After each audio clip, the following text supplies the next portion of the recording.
The advent of Web 2.0 in the early 2000s has drastically altered the way in which people interact with media, as the internet has, in itself, become an exhibition environment. The communal sharing at the heart of Web 2.0 led to what Zimmerman and Hudson have dubbed collaborative remix zones, in which viewers are able to create and share their own content based on pre-existing works, which can in turn be further expanded upon by others. This collaborative sharing of pre-existing material led to the growth of online communities based around a particular topic. In this video, I will be discussing the Super Mario 64 community, its fan culture around the game itself, the projects that have repurposed the original game to create new material, and how Nintendo's rampant legal takedowns of other fan projects have impacted the community.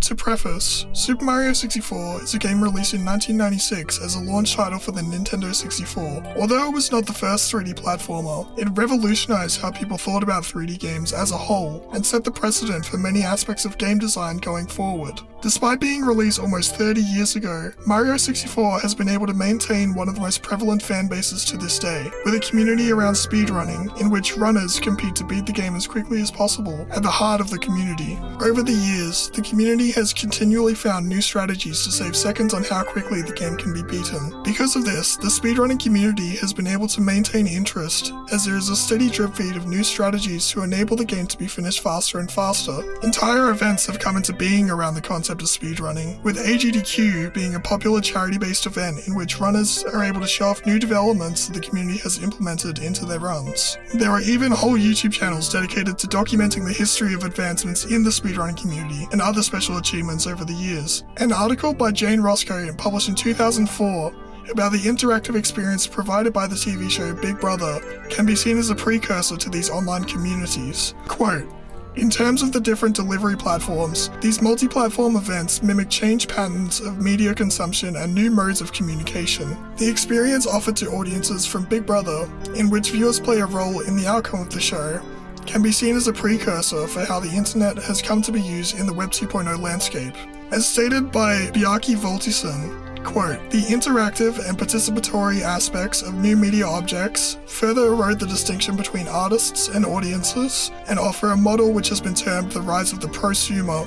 Since virtually anyone can access the game through an emulator, anyone is able to stream or record their attempts in order to contribute to the community. There is a wealth of content online to help people learn about the strategies that runners employ to optimize their runs, and anyone can upload their runs to speedrun.com to compete against others around the world on a leaderboard. Simply by viewing content such as Twitch streams or YouTube videos, the community can contribute by commenting and providing donations to Twitch streamers as a way for them to monetize this content."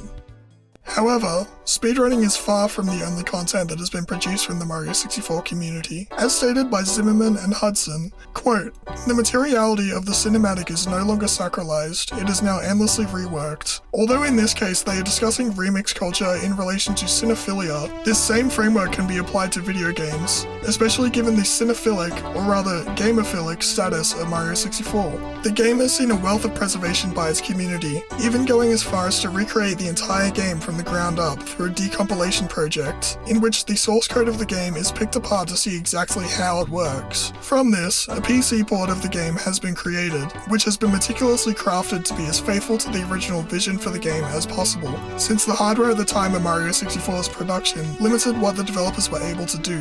Although many prefer the low-fidelity aesthetic of the original, the PC port provides high-resolution textures, remade models based on the game's promotional material, and multiplayer functionality, among many other features. As for Mario 64's remix culture, fans have created many popular songs and even entire albums using the game's sound font. In these, the original song is recreated using sounds from the game.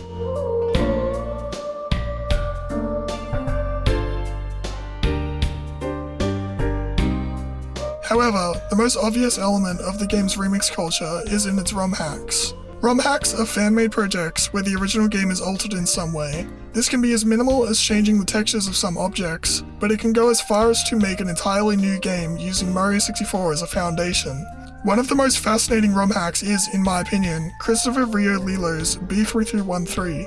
B3313 utilizes many elements of the game's beta build shown at E3 1996, and uses them to create a distorted, surreal version of what the game could have become. It features a labyrinthian design for the main castle, where it is almost impossible to navigate to a desired location due to the sheer amount of pathways for the player to traverse. Many rooms appear similar to others, and some feature looping corridors to make the player feel as though they are going in circles. While in a traditional game design sense, this could be considered bad taste, since it leads to a confusing and overwhelming experience, it adds to the surreal nature of the ROM hack and gives it an ethereal aesthetic. Many people in the community have recalled childhood experiences playing Mario 64, where they remember the castle slightly differently from how it actually is, and even sometimes remember entire areas that don't actually exist, going as far as to recall childhood dreams in which they would wander through the castle and end up completely lost. B3313 can be seen as a culmination of the community's shared experience with the game. There is a myth in the community's discourse that every copy is personalized, which explains why people misremember so many details about the game. B3313 plays on this idea heavily, because the labyrinthian design of the castle makes it so every player is bound to have a different experience, and although the myth is obviously not true, this gives the game its unsettling analog horror aesthetic. Through B3313, the discourse shared by the community is reflected back onto the community, giving players a tangible experience that demonstrates the sometimes eerie and unsettling aspects of the original game, as well as the mysterious nature of its beta build. For as much creativity as there is in the community, however, there is an equal amount of risk in creating this content. Nintendo has taken a firm stance against the public use of its intellectual property, going as far as to issue cease and desist letters to many fan-made videos and projects, and even forcing some creators to pay legal fines for the appropriation of their IPs. Pokemon Uranium, for one example, was in development for 9 years by a single creator as a passion project. However, it ceased development in 2016 due to fear of legal action by Nintendo. Natalie Marfo talks about Nintendo's rampant legal takedowns in relation to the Nintendo Creator Program, which restricted any YouTube creators from using Nintendo material in their videos. Quote, "In 2015, Nintendo launched Nintendo's Creators Program, a restrictive licensing agreement that ostensibly circumvents a fair use defense by requiring permission and payment to the rights holders without a determination of fair use.